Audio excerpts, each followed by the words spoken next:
Dunque, buonasera, benvenuti al quarto incontro, con il quale, come abbiamo anticipato la settimana scorsa, entriamo nell'età moderna, benché diciamo proprio sul filo.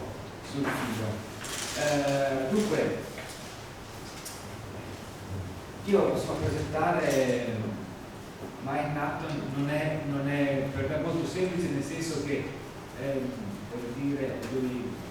ho lavorato con lui un paio d'anni a Udine e cercherò di farlo in maniera piuttosto breve per cercare di farvi capire il taglio dei suoi lavori e anche l'importanza rilevantissima che ha avuto nell'orientare, nell'indirizzare gli studi sulla storia di Venezia e del Veneto. Dunque, nasce a Londra e si laurea a Oxford. Dopodiché giunge in Italia, se ho ben inteso, per merito, diciamo così, o su sollecitazione di Philip Jones, no?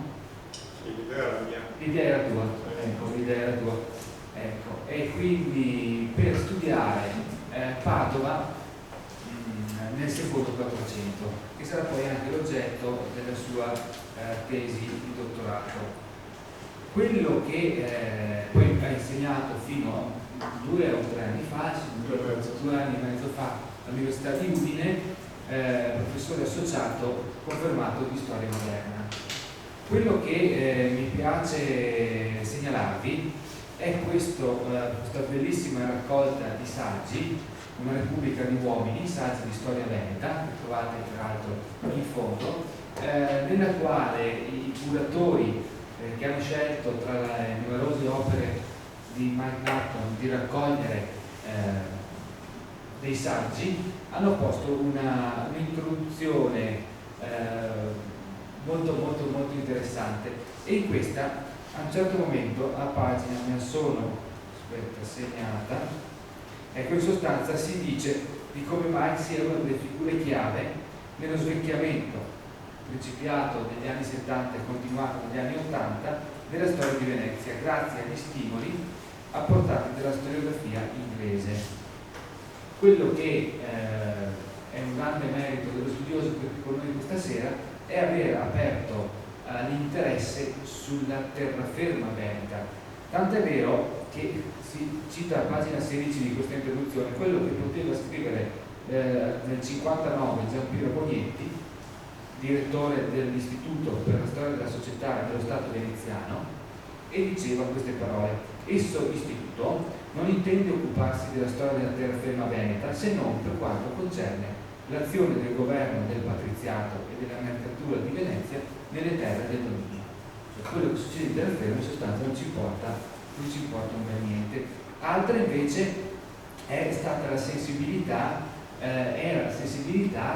degli studiosi inglesi che si occupavano del Rinascimento, e come appunto è ben indicato sempre in questa introduzione, che io vi consiglio veramente di leggere, perché fa molto apprezzare anche il profilo umano del nostro ospite. A un certo momento, scusatemi che trovo questo passaggio perché funziona meglio di tante parole, insomma, dove si parla proprio di questa inclinazione anche umana. Ecco, dice: una delle cifre costanti della carriera scientifica e dell'esperienza umana e professionale del nostro amico, scrivono i curatori, alla quale le sue stesse scelte lo hanno vocato, è stata proprio quella di fare da ponte linguistico e culturale tra 2 ambienti e 2 storiografie, mentre le vecchie categorie storiografiche e le vecchie periodizzazioni venivano meno.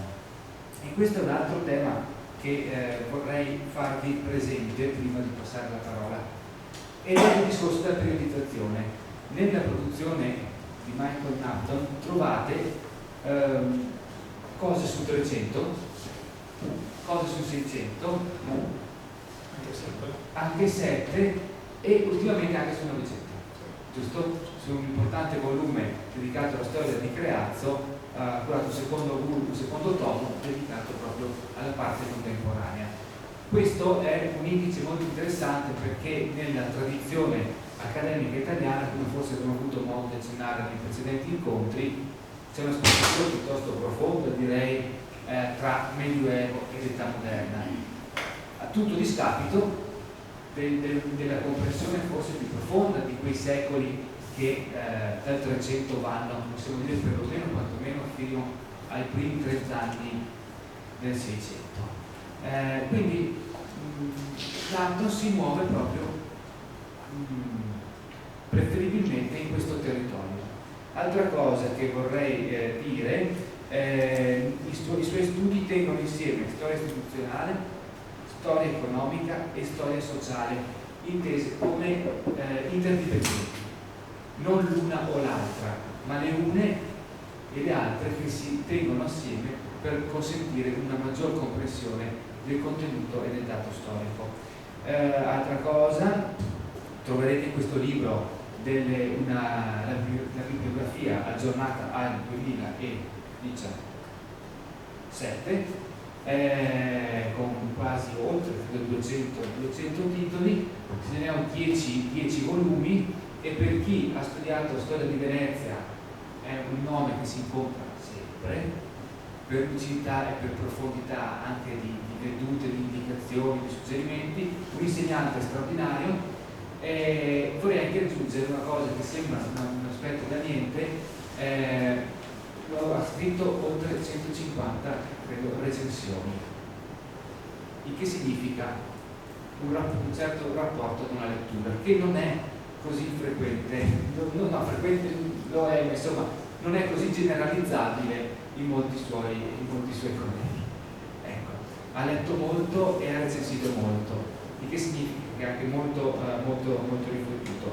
Se qualcuno in questa sala ha avuto modo di studiare la storia di Venezia su una delle fonti più autorevoli, che è la storia di Venezia della UTET, troverà che il secondo tomo dei volumi dedicati a Venezia è in buona sostanza frutto del lavoro di Michael Natton, sul quale generazioni di studenti, 2 almeno, si sono chinate con passione e gratitudine, oserei dire. Detto questo, adesso gli passerei immediatamente la parola, e come vedete dal titolo dell'incontro di questa sera, si parlerà di terraferma, si parlerà quindi di confini per certi versi forse più materiali, non necessariamente, ma forse per certi versi più materiali rispetto a quelli che abbiamo incontrato negli scorsi incontri, partendo dall'itinerario in terraferma di Marinsalulo nel 1483, di cui poi suppongo Michael Natton vi indicherà anche qual è, lo troverete anche questo lì. Meglio guardare così si capisce quando c'è. Ecco, e aggiungo una cosa su quella, è quella la cosa da leggere di Saluto, cioè non, ce n'è stato fatto Lo dico. Ok, se ne occupa lui. Buon ascolto.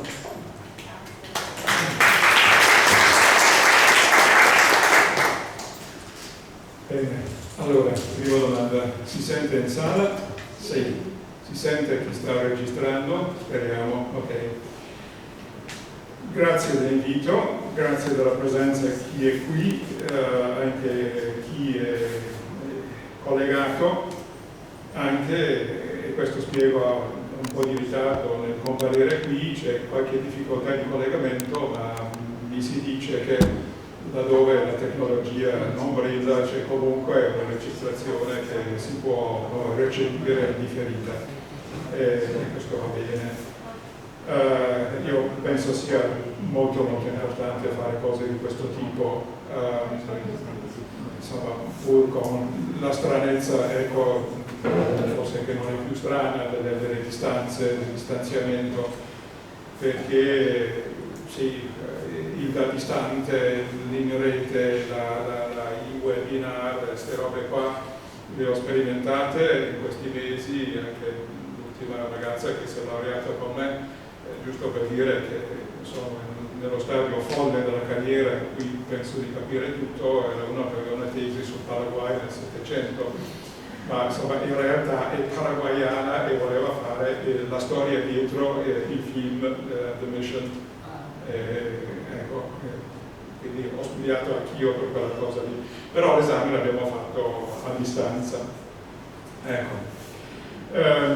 Sì, ho ascoltato un santino di quelli che uno riesce solo a deludere, poi vabbè, insomma, facciamo finta di niente. Poi anche in occasione della presentazione a Udine di quel libro io ho domandato senza avere risposta, dei morti si parla solo che bene, dei vivi c'è un altro adagio, proverbio un po' meno citato, che dice dei vivi si dice solo il vero, e siccome mi stavano praticamente equiparando a un morto, ho fatto qualche gesto un poco anglosassone, no? Lo ripeto stasera mentalmente. Poi, è vero che ho fatto recentemente altre cose, il lavoro su questo testo di Sanudo risale a quasi 10 anni fa, nella preparazione, anche se il libro è uscito nel 13, per cui ho dovuto fare, come dire, un ritorno salutare su questi temi qui. Sì, ho guardato con molto interesse anche l'articolazione delle nuove serate. I miei confini sono in parte più tradizionali di qualche altro confine che verrà reso oggetto di discussione. Dico con un po' di orgoglio che Silvano Fornasa, che vi parla del confine tra la vita e la morte, è uno che ha lavorato nella squadra di storia di Preazzo, e confermo che insomma, è uno molto molto valido. E la ricerca su cui poi insomma, si baserà parlando di anche ha vinto il bel premio l'anno scorso, il premio Brunacci a Monselice. Mi fa un po' senso, se posso dire, parlare di confini in presenza di uno studioso che ha pubblicato un libro intitolato La via di Schener, un'esplorazione storica nelle Alpi, che è tutto, sì, il presente direttore, non ci siamo messi d'accordo per fare salami vecchi, cercherò di dire qualche cattiveria dopo in modo che non sempre, ecco. Ma insomma è un libro bellissimo, chi non lo conoscesse, non so se tu Matteo prendi soldi di percentuali sulle vendite, ma insomma sono anche le copie di biblioteca, vale la pena leggere, esplora davvero in lungo e in largo tante questioni relative ai confini.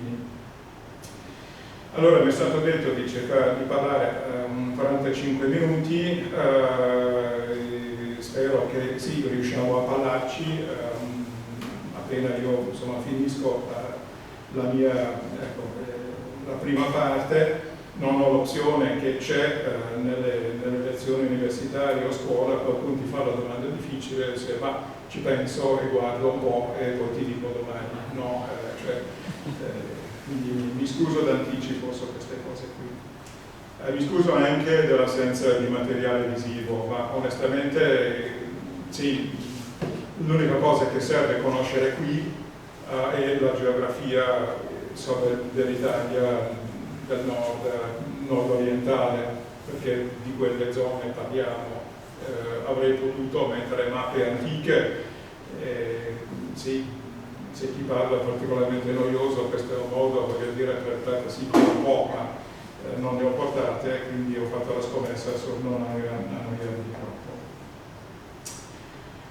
Confini, sì, siamo in Europa ormai, no, cioè se partiamo dalla realtà di oggi, eppure avendo io appunto lavorato recentemente su cose italiane, avere un'Italia divisa tra 43 e 45 ha creato molte difficoltà agli italiani, era un confine improvvisato e in movimento, ma una delle cose che insomma, vengono fuori con forza anche dal libro dello Schener, il confine è una cosa messa lì, ma in realtà la vita è tutto quello che porta attraverso in continuazione. E molto più drammatico ovviamente dell'esperienza italiana, quella delle Germania e quella delle Coree, che è ancora in atto. Se posso buttare dentro un unico aneddoto di famiglia, ho avuto due zii preti cattolici, seminaristi a Roma.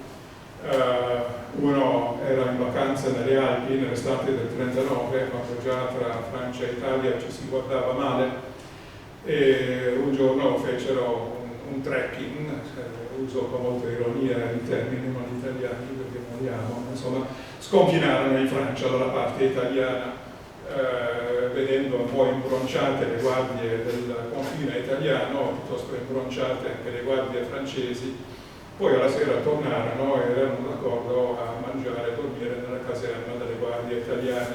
Bon.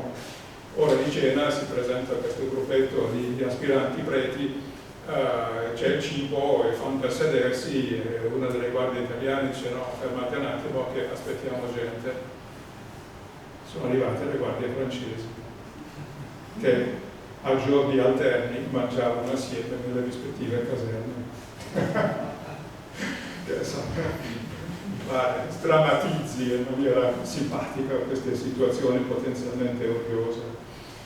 E poi avrete visto, anche pensando alla mia patria d'origine, i problemi che ci sono sui confini dell'Irlanda in questo momento, no? Di cui io poi ho ricordi, siccome i compagni di scuola miei furono anche soldati in servizio durante gli anni dei guai, i troubles degli anni '80, gente anche che è morta lì, e potrebbe tornare in confine anche con la Scozia. L'epoca d'oro era il 500, no? Cioè, non a caso lì non ci sono insediamenti e pochi edifici che ci sono di pietra praticamente senza finestre, in modo che nessuno possa bruciare.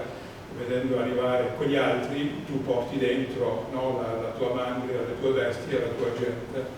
Quindi è una tipica società di confine, insomma, costruita sulle razzie, ma anche sulle connivenze, no, su una serie di scambi di qua e di là, come era del resto l'Istria, per stare di nuovo su cose veneziane, secondo 5, primo 600, e quel tipo di società.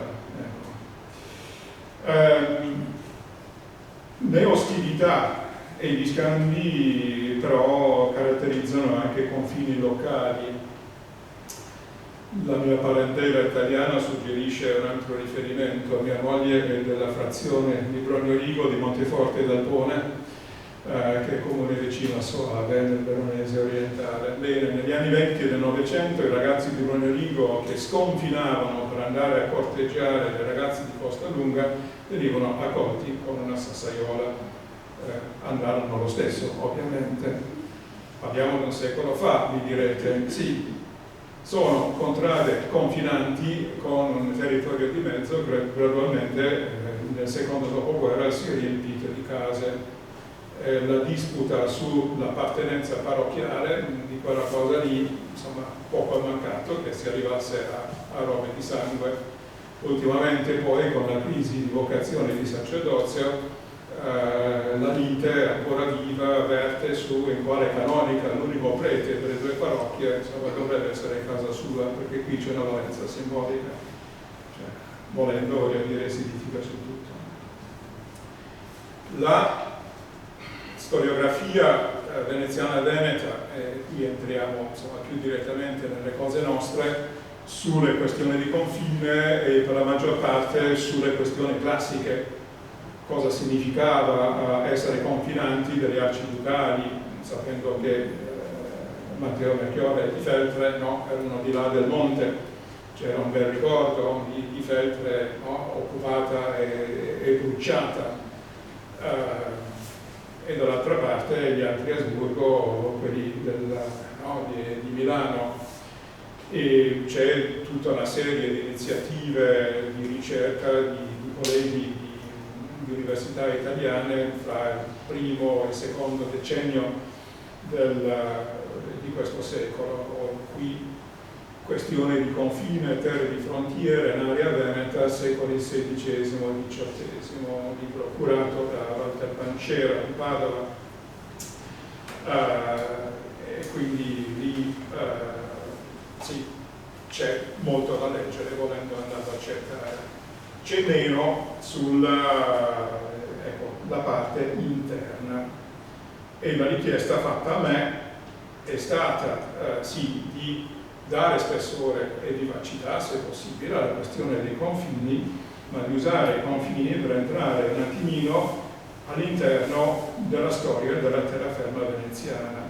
Adesso cito senza autorizzazione la mail che mi ha mandato Melchiorre, una sorta di inquadramento del policentrismo territoriale veneziano con particolare riferimento alla terraferma individuare dentro i confini dello Stato varie fattispecie di confini interni.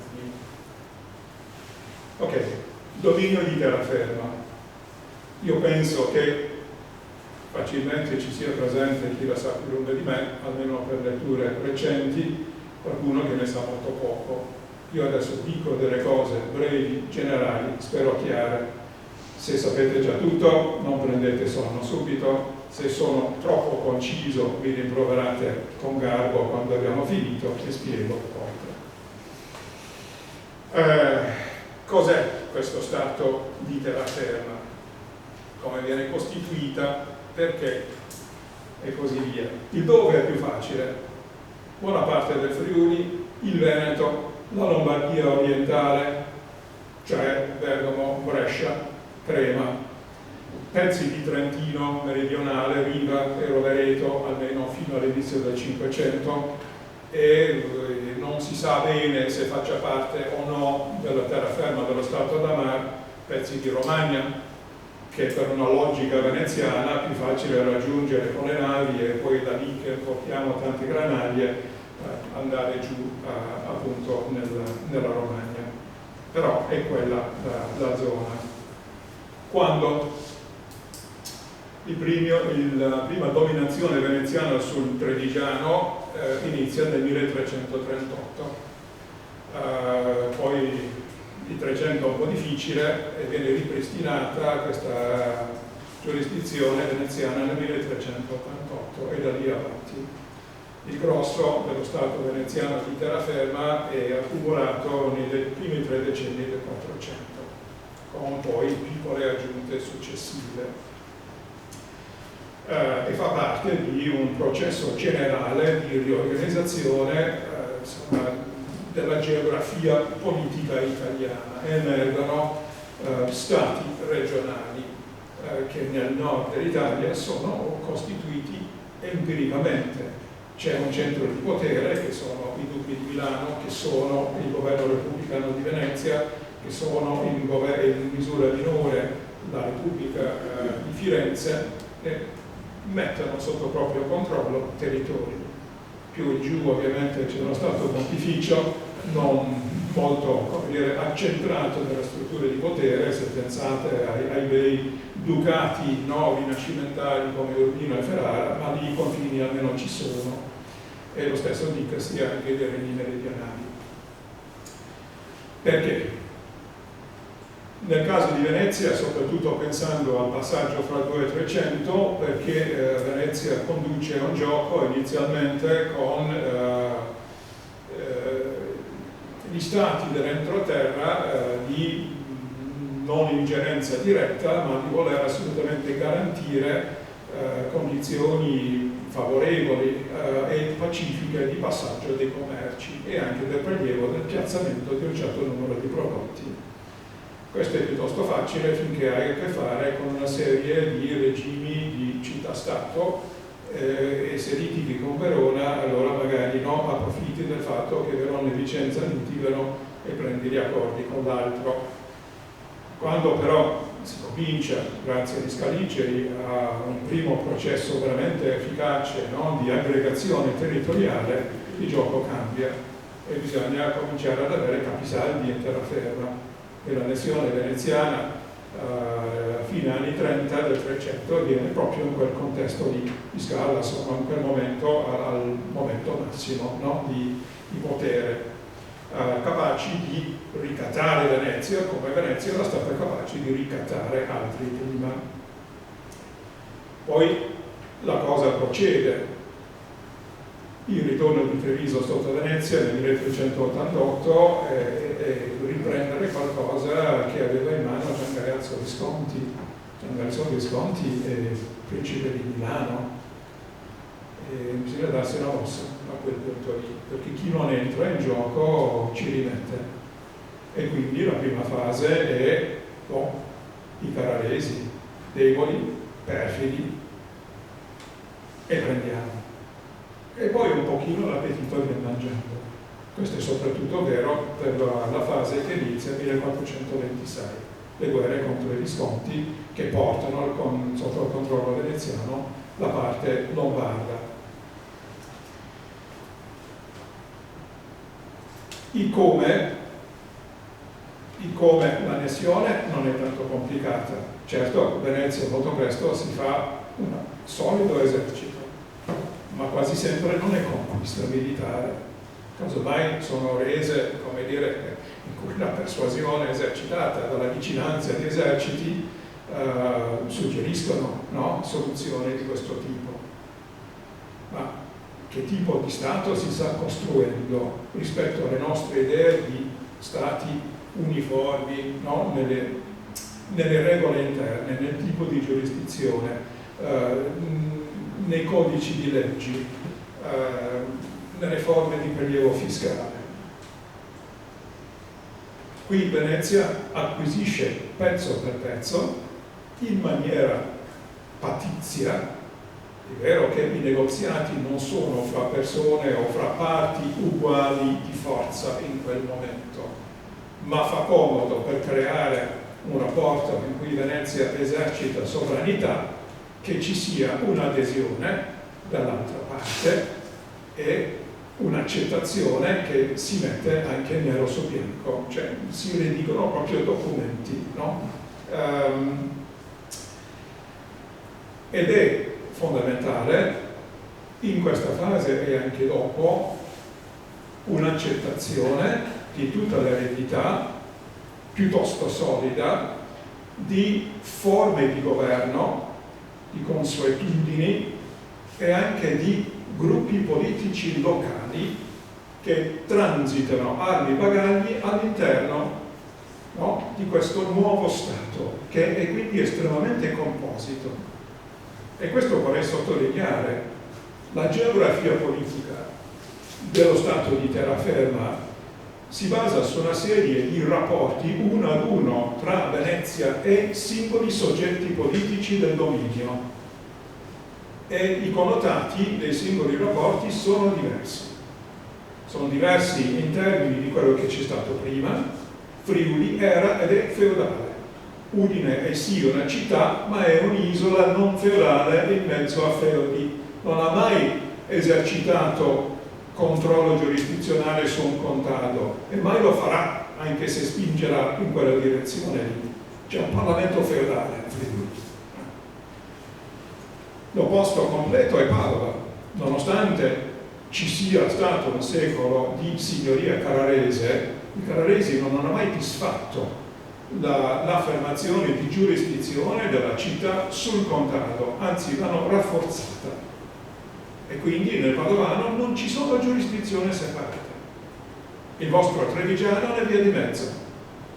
C'è stata sì tutta la storia di Treviso comunale, ma non comunale forte in modo da, formulare ed esercitare effettivamente giurisdizione piena e solida sul contado.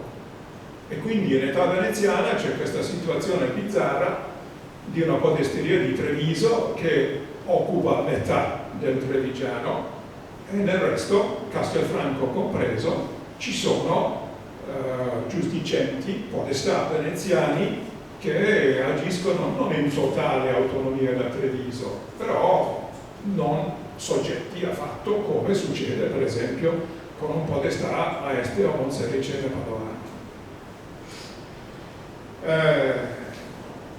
Questa cosa raccontata così, ma è un'anomalia. C'è tutta una discussione, lo Stato veneziano anacronistico, i veneziani non hanno voluto andare dentro a fare determinate cose, altri l'hanno fatto in Italia e fuori. C'è una tradizione di considerare gli stati italiani emersi alla fine del Medioevo come dire, più deboli e basta, una specie di peccato originale. Per come sono organizzati internamente, somigliano molto agli altri stati europei. La differenza fondamentale è di dimensione. È vero che andando avanti avere un regime monarchico, termini come assolutismo, che guardando l'età qui in molti avrete trovato termini come assolutismo nei libri di scuola, qualche differenza fa. Io vi azzarderei a dire però che la differenza si fa acuta soltanto nel Settecento, no? Con le riforme con cui i lunghi c'entrano fino a un certo punto. E quindi la differenza è di dimensione complessiva, non è per la differenza di statuti, passo dal Trevigiano al Padovano, la legge è diversa, le istituzioni sono diverse. Treviso ha le sue particolarità, fra cui, grazie anche alla soggezione precoce a Venezia, istituzioni municipali molto deboli. Il Consiglio di Treviso un po' c'è, non c'è, ed è un'ombra, come dire, quasi inesistente rispetto al Consiglio di Brescia, Consiglio cittadino, perché l'interlocutore fondamentale di Venezia in ognuna di queste unità è di solito ciò che noi chiamiamo il comune capoluogo, la città, e il gruppo al potere, no? nella città. Un esempio singolo della confusione che può ingenerare uno Stato che funziona così. Molti processi criminali vengono celebrati e chiusi senza che nessuno sia riuscito a mettere le mani sulle persone imputate. In quei casi lì si ricorre largamente alla pena del bando. I banditi, Outlaws dei film western, no? Matteo Melchiorre ha ucciso il vicino di casa e insomma qui il Trevigiano non può più mettere piede. Nella prassi dello Stato veneziano essere banditi dall'intero Stato e l'intera ferma non capitava quasi mai, e casomai viene dopo l'epoca di salute di cui stiamo parlando qui. Cosa succedeva? Vi do un esempio preciso. I banditi dal Dogado, che è la zona, come dire, metropolitana, lagunare di Venezia, i banditi del Padovano, i banditi del Trevigiano si incontrano tutti in una specie di terra di nessuno, che è la zona intorno a Gambarare e Oriago. Gambarare come toponimo è quasi scomparso, ma lì, e io leggevo, quasi 50 anni fa, in archivio di Stato a Venezia, carte in cui il Consiglio dei 10, massimo tutore, no, della legalità e della sicurezza, ma cosa facciamo? E non avevo trovato soluzioni. Arriva il 1509, sconfitta di Venezia nella battaglia di Agnadello, perdita della terraferma, tutto va a rotoli. Gambarare diventa improvvisamente una risorsa. I veneziani mandano provveditori a Oriago, reclutano quelli che possono sembrare contadini, un po' nella tradizione di Ruzzante, ma in realtà è la feccia criminale di metà terraferma, e queste unità sono nell'avanguardia della gente che riprende Padova per Venezia dopo la temporanea cessione a ribelli padovani vari imperiali nel 1509. Spiegato un piccolo mistero. È così che funziona questo Stato. Allora, passiamo oltre. Saluto l'itinerario della terraferma veneziana. Allora, ve lo rifaccio vedere in tutta la sua massiccia presenza fisica, 684 pagine, di cui buona parte con carattere abbastanza piccolo. Non spaventatevi però, è un libro molto logico nell'impostazione, ci sono ottimi indici in fondo, questo l'ho detto non tanti mesi fa ai miei attoniti concittadini di Creazzo. Sì, sono 908 pagine, ma non perdete d'animo, se volete sapere sull'argomento X, lo trovate questo. Ecco. Allora, l'itinerario per la terraferma veneziana è reso conto di un giro per tutta la terraferma fatta da un patrizio veneziano 17enne nel 1483. Patrizio significa membro del gruppo chiuso ereditario che governa lo Stato veneziano, i cui membri adulti maschi fanno parte di diritto legittimi, fanno parte di diritto del Maggior Consiglio e sono eleggibili a tutte le cariche. Chi è Marin Saludo? nato nel 1466, morto nel 1536, vissuto in un'epoca, come dire, un po' di su e giù per Venezia, nel senso che lui va verso l'età adulta quando fa il giro in terraferma. Il dominio di terraferma, acquisito ormai decenni addietro, fa parte del dominio veneziano. Lui fra l'altro usa il termine imperio, ma non è impero nel senso nostro, è dove c'è la giurisdizione veneziana. Osserva Venezia che entra nella guerra d'Italia nel 1494 e vai, le prime puntate vanno bene, poi la Lega di Convegno. Pum, Agnadello, giù, tutto perso, solo Treviso e quasi neanche Treviso si tiene, è una faticosa ricostruzione non del dominio. Venezia è l'unica potenza italiana che esce più o meno intatta dalle guerre d'Italia, ma mentre all'inizio delle guerre poteva aspirare a considerarsi potenza europea, alla fine no, declassata. Allora, Sanudo è osservatore e non protagonista diretto. Altri della sua famiglia fanno carriere di importanza, lui no. Non è solo perché gli muore il babbo quando è giovane, ci sono altri fattori. Per conto mio, una questione di personalità.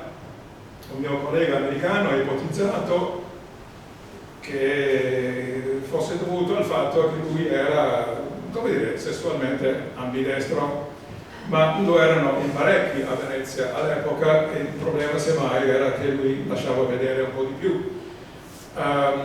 Piuttosto, lui aveva una passione sempre accesa per, come dire, lo Stato veneziano, la sua grandezza, la sua storia, ed era uno che anche nella bonomia che può ingenerare un bar, se lo vedi avvicinare per attaccare un motore, ti ricordi improvvisamente che devi andare a casa perché sennò la moglie si arrabbia. Lui era così, anche nelle cose di politica. Aveva una curiosità sterminata, un'energia che è durata molto di più di quanto dovesse mediamente per questione di, insomma, di tenuta, e in quegli anni lì si informò su un sacco di cose. Ricordo di aver letto nei suoi diari, andavo con l'indice cercando cose sul Padovano, per l'appunto, la riga subito sotto ti spiega che nella parrocchia tal e tale, che non mi ricordo, a Venezia, del fatto stravagante di una donna che ha appena partorito ed ogni mese avere su il mal. Cioè, almeno il racconto che dava la donna è che non sapeva di essere incinta, e tant'è vero che il ciclo trova un accostamento incredibile di cose. Lo considero una specie di grafomane, ma con esiti felicissimi per noi, perché c'è, per uno Stato normalmente taciturno, nelle chiacchiere che puoi raccogliere per capire cosa sta succedendo nella vita pubblica e un po' nella società tutta, che a Firenze ci sono fonti sterminate per questo tipo, di corrispondenza privata, di diari, di ricordanze, eccetera. Per Venezia c'è pochissimo. E Sanudo per circa 40 anni illumina Venezia e illumina un sacco di altre cose.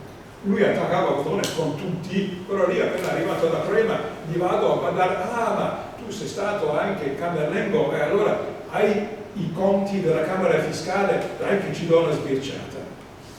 Oh, che cocchio! Tutto. Noi lo troviamo ancora ragazzo, come dire, no, pieno di esuberanza.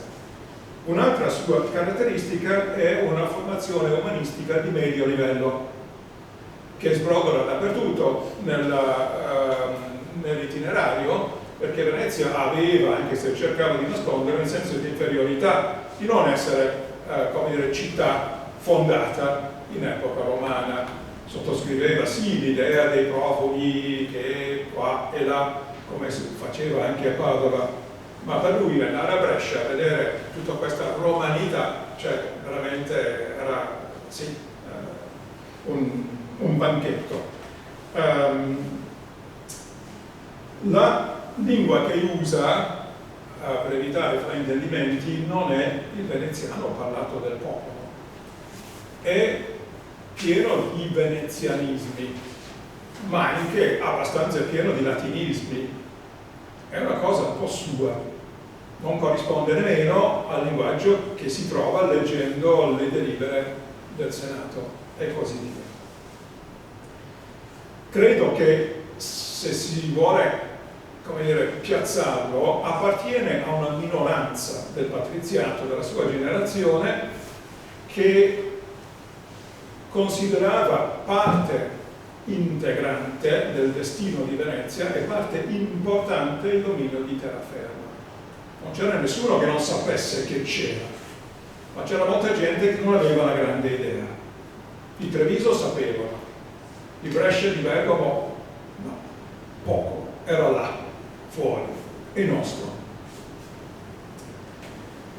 Lui fa il giro nell'83 perché un suo cugino è sindaco inquisitore in terraferma, che è la versione ambulante di una magistratura d'appello che va ogni tanto a tirar su problemi, vedere se ci sono ricorsi in appello, quindi materiale giudiziario che non sta arrivando a Venezia come dovrebbe, ma sono anche ispettori plenipotenziari sul buon governo della terraferma. E lui fa questo viaggio, vanno anche in Istria. Istria, devo dire, è sempre ambigua, terraferma, stato da mare, fatto è che i sindaci inquisitori più spesso che no comprendono nel giro anche l'Istria, nonostante la non contiguità territoriale. C'è Trieste di mezzo, no? E devi andarci comunque per mare. Allora, lui scrive questo testo, è in due versioni. Quella, diciamo, più elaborata vuole in qualche modo riprendere l'Italia illustrata di un umanista molto noto, Biondo Flavio. No, è una descrizione sistematica. Però, se pensate che l'umanismo sia una cosa, come dire, di fiorite citazioni latine, di esasperata attenzione ad epigrafi, eccetera, c'è anche questo in Sanudo. Però lui è un osservatore molto acuto, ha i piedi molto piantati per terra, è realista, ha un bel senso di geografia e si interessa a aspetti economici, sociali, eccetera, dei posti in cui va. Commento che, di nuovo, il Melchiorre conosce queste robe qua, c'è un libro suo, Conoscere per governare, le relazioni dei sindaci inquisitori e il dominio veneziano in terraferma 1543-1626, che è frutto per l'appunto di quel periodo di collaborazione, quando eravamo. Il testo dell'itinerario.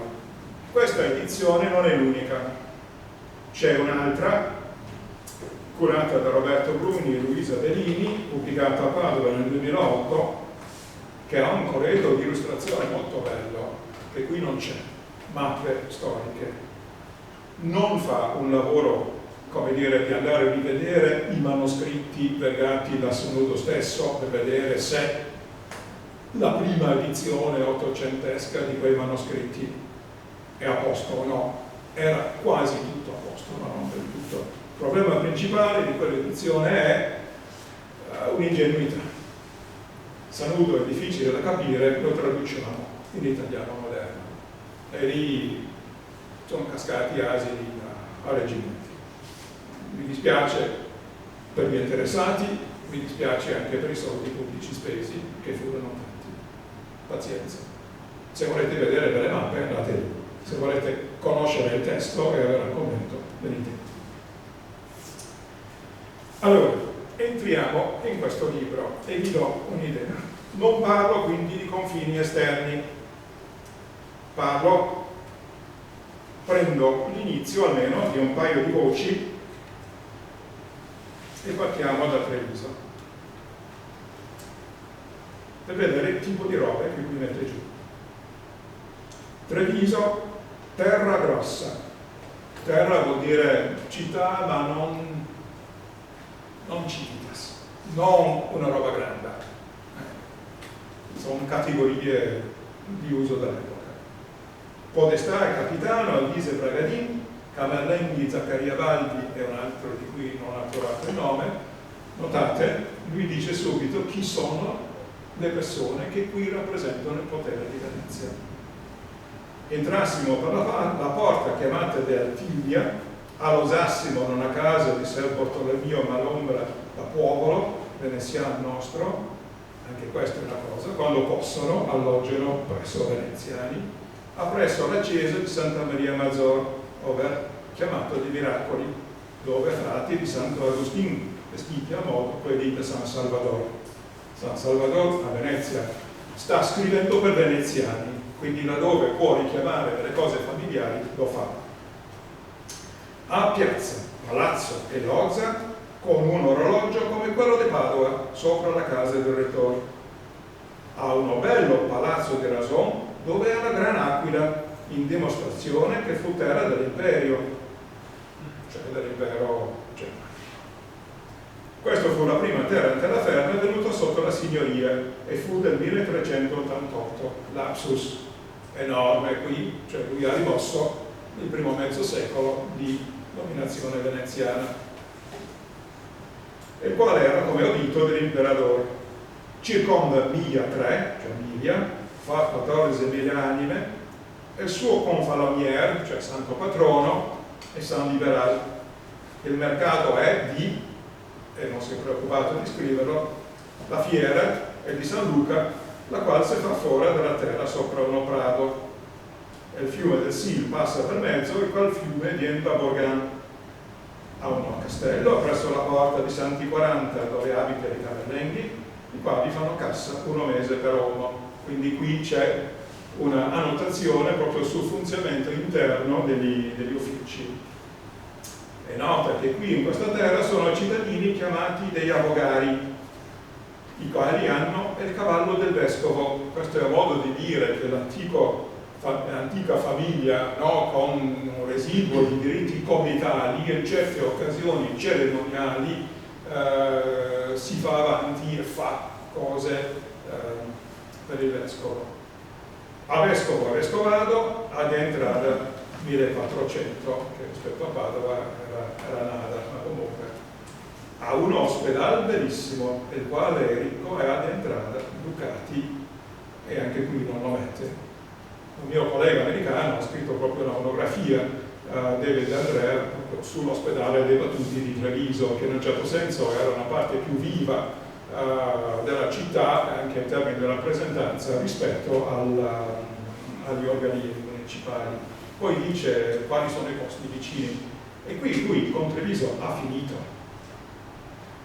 Del trevigiano dice poco, anche perché fa conto che i suoi lettori veneziani, la parte su Venezia nelle pagine del libro qua occupa 6-7 volte, quindi benché mai mi metto a leggervi, però cerco di rendere idea del tono. Bressa, città in Italia antiquissima, condita a Galli insieme con Bergamo, Milano e Verona, e poi una serie di citazioni di supposizioni più o meno fondate di storici umanisti.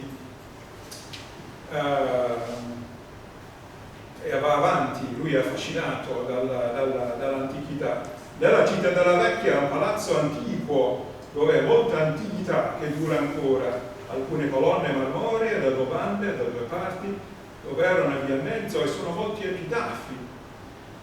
E poi dice sì, è venuto sotto Venezia, e il tono è sempre elogiativo. Le mura grosse, alte, belle, inexpugnabile, con torioni e tondo fortissime. E spiega anche, lui ogni tanto il dettaglio te lo rifila, e fu fatte le mura in 3 parti, nel senso copertura dei costi. Una la signoria, cioè il governo centrale, l'altra la terra, cioè la città di Brescia, terzo i contadini di fuori. Poi subito deve dire, mio zio Francesco Sanudo è stato governatore qui. E avanti, poi aneddoti delle guerre con Milano per il possesso, parla delle cittadelle, parla delle chiese, e poi nella cittadella nuova, il palazzo magnifico, grande, memorato in Italia, dove sta il Capitanio, tutto di pietre crude, altissimo e bello, case molte dentro che sono palazzi, e fate alcune cose per il saluto, cioè da mio zio. In mezzo a una fontana bellissima e sale piene di munizioni, sempre questo tono elogiativo. Poi comincia a notare altre cose, la differenza di moneta. Qua si spende quattrini, val, e non lo dice, perché nel bresciano e nel bergamasco si usano sì lire, ma non sono le lire venete in uso nella parte veneta dello Stato. Quindi hanno un'equivalenza diversa con i ducati, che sono la moneta di riferimento. Parla poi dei molti privilegi della città, e poi si diverte anche a raccontare l'accoglienza che ebbero. Zonti che fussimo, suoni dell'auti, dolcimelli, trambolini, fiauti, tromboni ed arpe, con citere, la notte per la comunità ne fè una mattinata, e poi trombe con pifferi, e poi un mirabile presente, 3 marzapani con le armi dei sindaci, cioè col blasone, 10 scatole di confetto, 6 torzi bianchi, 2 bazilli di vignoccà confettata, molti altri bazilli di zerbeladi e salzizzoni e lingue, numero 4 piadene, 3 pezzi di formaio. È accettato per nome della signoria qua lei mandati, cioè come ci viene detto di fare, di fu dato tamen, il formaggio dietro. Non so perché abbiano rifiutato il formaggio. Allora, questa è, vorrei dire, un po' lungo, ma è così saluto, no? Ci sono tanti dati, ma devi un po' stargli dietro nell'interesse suo per le cose che ti vuole raccontare.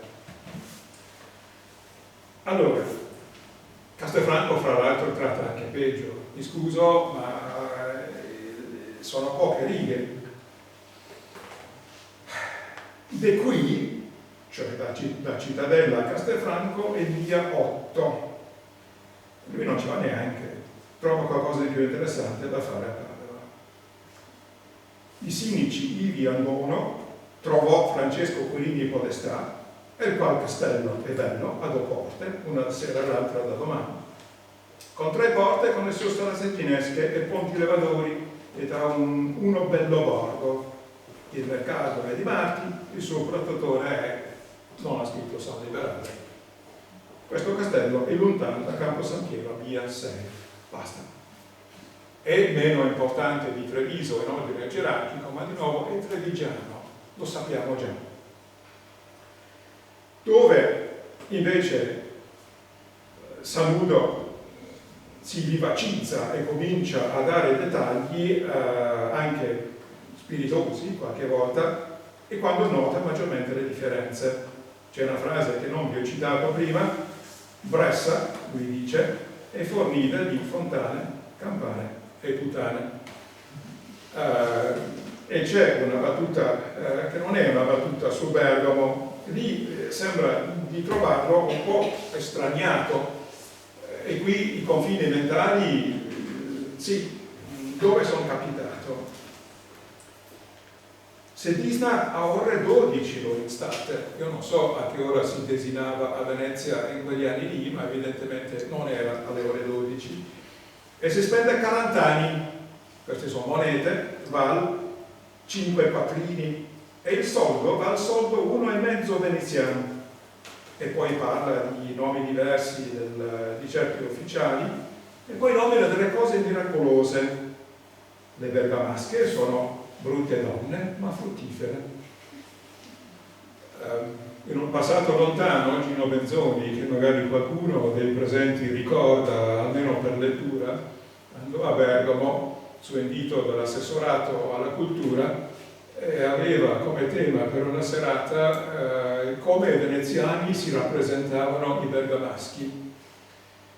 E lui cominciò con una serie di stereotipi pescati dal teatro e parve alla parte del pubblico che Benzoni, con un forte accento veneziano, un po' sottoscriveva, ecco, queste epiteti non proprio lusinghieri, per cui metà dell'uditorio tolse il disturbo prima che finisse la conferenza.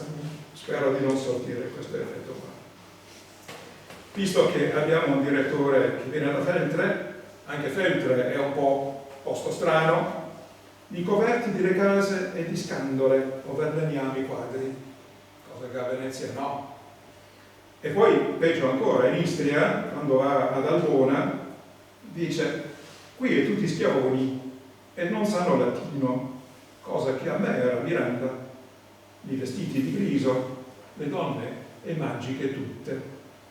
Ha una serie di, cioè, in zona streghe più o meno, ha una serie di luoghi comuni sul conto delle donne che non sarebbero molto politicamente corrette ecco, al giorno d'oggi.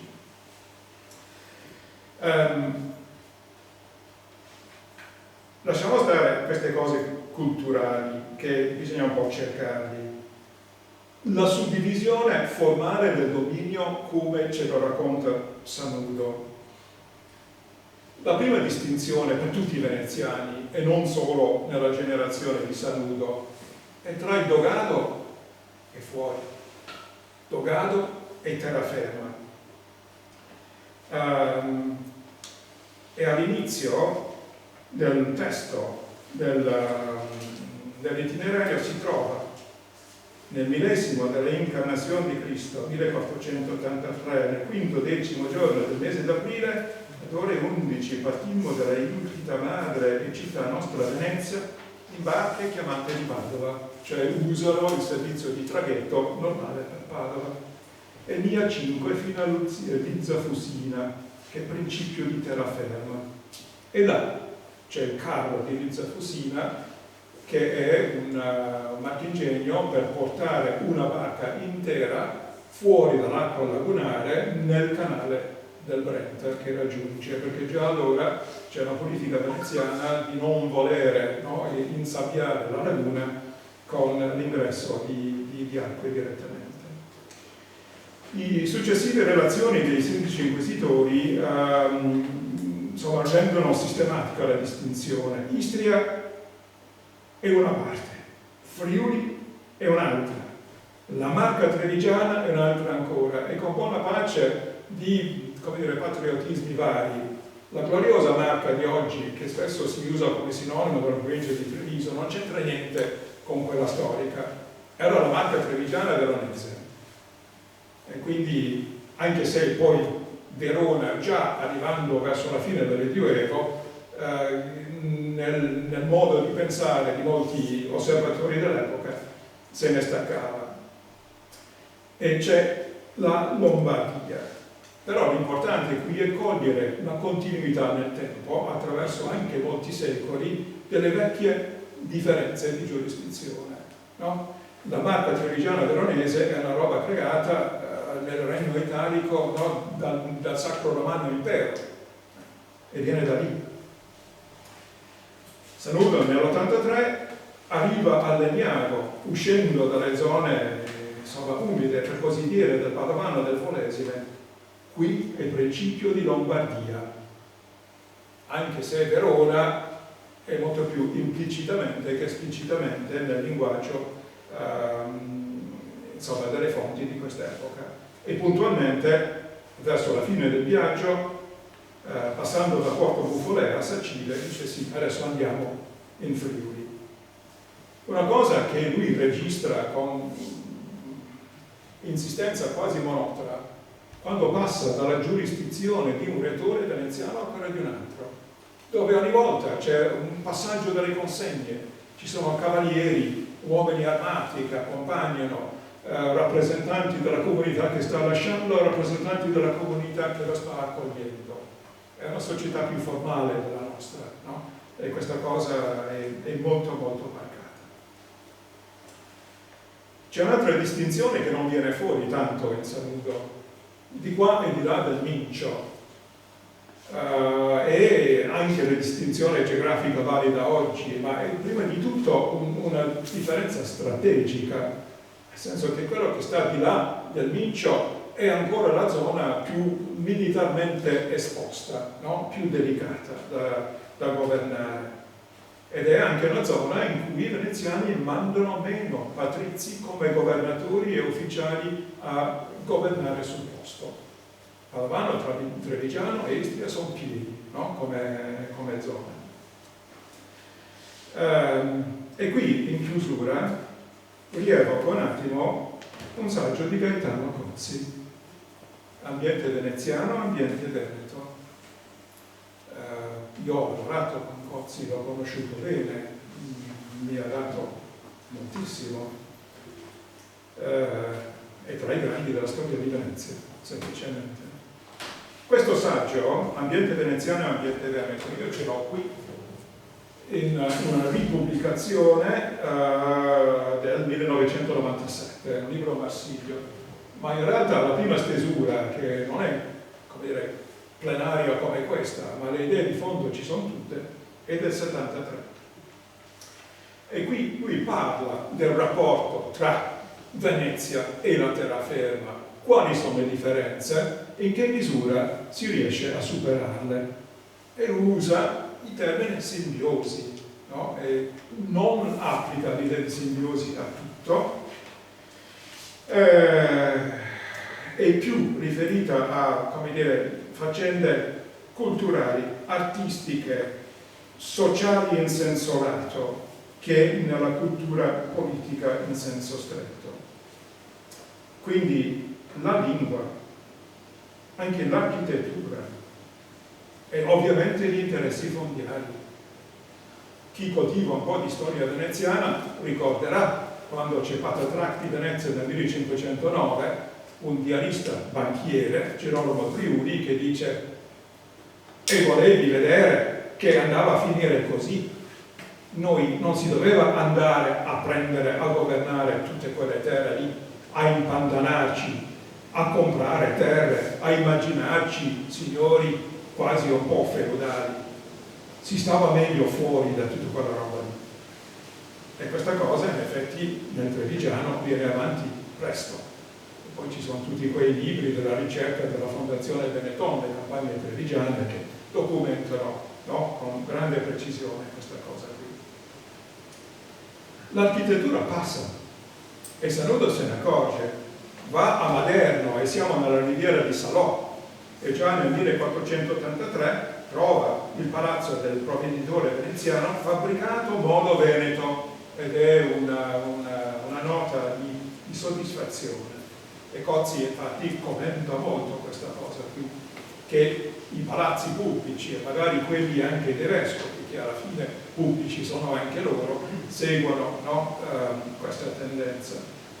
Cozzi però dice anche un'altra cosa: dalla terraferma o passando dalla terraferma arriva a Venezia un'architettura che non è della tradizione veneziana, che è quella rinascimentale di Sansovino, che riesce ad adeguarsi, a convivere, no, nella piazza principale di Venezia con la biblioteca, la zecca, la loggia intorno al campanile. Un palladio che viene dalla terraferma porta un'architettura che fa più a pugni con la tradizione veneziana, invece non può costruire così vicino. Però c'è questo mescolamento, però si vede anche nelle ville. E le ville sono un altro punto di incontro. I veneziani vengono in terraferma, si costruiscono ville, man mano negli anni viene avanti l'abitudine di restarci mesi sempre più lunghi d'estate, e sono nello stile non certamente veneziano. Cozzi invece indica in una cosa come la cultura giuridica un mancato incontro, no? Il sistema di giustizia veneziano, basta guardare Shakespeare, no? Il mercante di Venezia è internazionalmente famoso per la sua bontà già in epoca rinascimentale. Ma Cozio rimarca una cosa che insomma dagli studi è stata appurata e riappurata. Il diritto di terraferma era il diritto di tradizione romana, un diritto che aveva bisogno di mediatori professionisti del diritto, giuristi, che erano essenzialmente organici alle elite politiche locali. La giustizia veneziana è amministrata quasi sempre senza riguardo a queste cose qui. Ci sono statuti, c'è una gerarchia di fonti del diritto, ma i giudici che giudicano sono giudici laici. Gli avvocati fanno fatica, soprattutto quelli di terraferma, a trovare posto nei tribunali di Venezia. È un diritto molto più maleabile, che guarda più verso l'equità. Detto così è farsescamente semplificato, ma la differenza culturale è fondamentale. Cozzi parla meno di un'altra cosa su cui io insisterei un po' di più, soprattutto dopo Sanudo, dopo Agnadello, dalla metà del Cinquecento, l'azione di governo esercitata da istituzioni veneziane rivolte alla terraferma e quindi sovrapponendosi a istituzioni locali, a scavalcando, si intensifica. E questo si vede in cose riferite, se vogliamo, alle risorse della terra e all'ambiente. Si vede nella gestione delle foreste, no? Affidate in buona parte a magistrature dell'Arsenale. Si vede nella stagione delle bonifiche, i provveditori sopra beni inculti. Non c'è niente di questo tipo nel 400. E questi sono al di sopra di, no? E succhiano un po' potere e giurisdizione a organi e istituzioni di terraferma. Vi ho dato un assaggio, temo troppo lungo e mi scuso. Vorrei invitarvi a leggere e per chiudere vi do un'ultima piccola citazione da Sanudo. In apertura del suo testo lui dice: a cominciare a descrivere le terre, castelli, borghi, ville, laghi, fiumi, fonti, campi, prati e boschi, e sotto l'imperio veneto da una parte di terra bisogneria ingegno, lettori dotissimi ed ottimi, di più speculazione e maturità del nostro imbecille, cioè della mia inadeguatezza, non imbecille proprio nel senso letterale. Ora il tempo viene di dover andare e più non dimorare, vedendo le città tutte d'intorno per la giustizia e mantenerla ritta come sempre è stato e sarà, infine il mar si volterà e mar sia terra. Sarà chiamata madre di ogni giustizia sempiterna. Questo è il mito di Venezia sparato verso la terraferma, il buon governo. Ecco. Scusatemi, grazie della pazienza.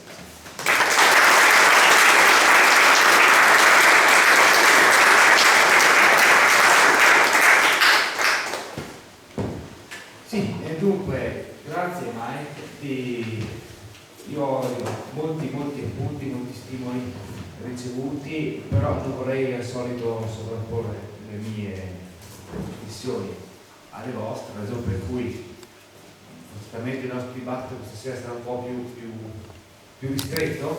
Se comunque c'è qualche osservazione, qualche punto di vista, qualche domanda, ecco qui una mano lassù. La marca trevisana di quei tempi lì, come era fatta? Com'era? La marca trevisana? Nel senso che confini ha? In senso quali sono le terre che stanno dentro e stanno fuori? Allora, l'unica grossa novità intervenuta da allora è stata la creazione della provincia di Venezia in tempi recenti, con la logica dello Stato italiano che è una città capoluogo deve avere un contrado, no? Una sua giurisdizione fatta di cittadini e paesi, per cui sono andati a pigliare pezzi del trevigiano e del padovano. Qui nella descrizione di Sanudo c'è una descrizione molto vivace di Mestre, che però è podisteria della provincia di Treviso, del trevigiano. Storicamente lo è, cioè insomma io vivo un po' nel passato forse, ma quella è l'unica differenza veramente importante.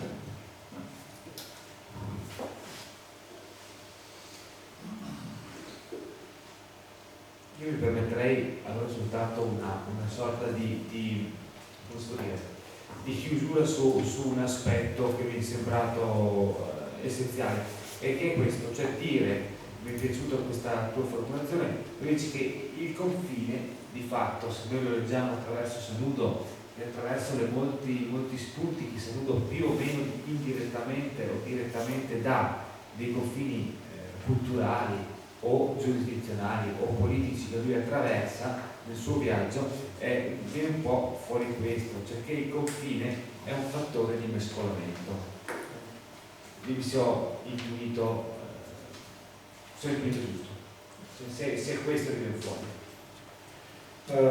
Sì, Sanudo non dedica molto spazio a queste cose, cioè sarebbe forse stato utile, ma avrei preso altro tempo ancora a fare un elenco delle cose che Sanudo dice poco o non dice per niente, ma non perché non le sa o non le vede, lui aveva altre priorità qui.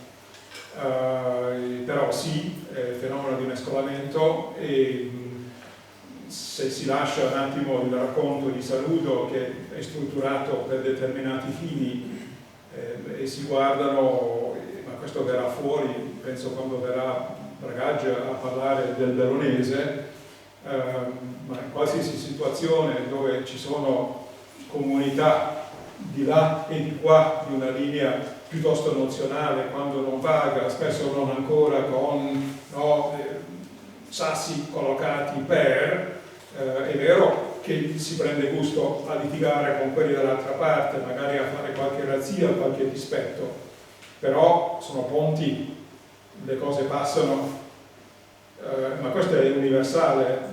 Non tanti anni fa sono tornato turista nel Regno Unito a rivedere il Varo d'Adriano. Varo d'Adriano tutti penso conoscono almeno di nome come una cosa che un po' sfrutta rocce e conformazione del terreno, ma che all'epoca era in buona parte muro, a parte cose elette, ma insomma molto oltre. L'altra parte trovi strade romane, trovi luoghi un po' come le baite in alta montagna, no? Cioè, per i soldati c'erano casermette dove le pattuglie sostavano, i rapporti c'erano, ma come tutti i confini dell'impero romano. Mi scuso se andiamo completamente fuori, ma insomma è un esempio dove lì c'è proprio una struttura che, a pensare in maniera un po' naif, sembra chiudere,